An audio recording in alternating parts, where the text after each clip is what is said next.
The seed of mercy that Catherine Macaulay sowed into the lives of the poor began to spread all across Ireland, England, and eventually the United States. So a bishop from Pittsburgh, who was Irish, went back over to Ireland looking for sisters who would come over here to work with his people.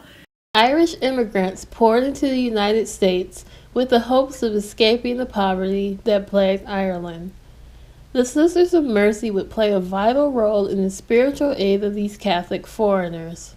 To help the immigrant peoples who were coming to the United States both acclimate to the United States experience and resist at the same time its highly Protestant culture, retain their Catholic faith.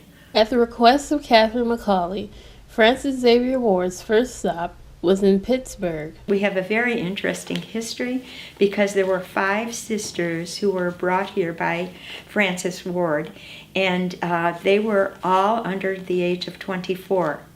And the oldest was the 24-year-old, and that was Agatha O'Brien.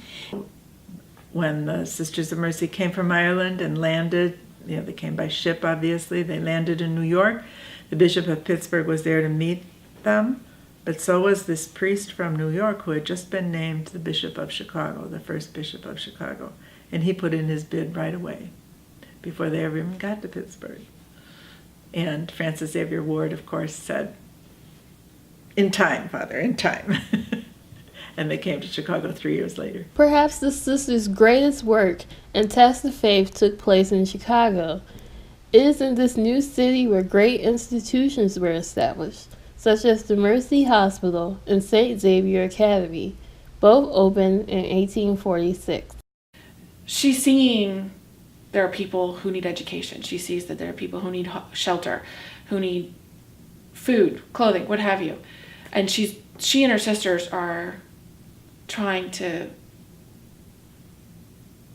be with those people. These 5 sisters actually turned Chicago upside down in the ways that were needed. We became one of the first congregations that were known as sisters who could go out among the people. In the early days of religious life, sisters were in cloisters, or they just prayed, and they worked for their own upkeep internally, usually with gardens and selling things that they made or grew. And here, the Walking Sisters had a special permission from the Vatican to begin an order that would be among the people. With the vision of being among the people came great hardships.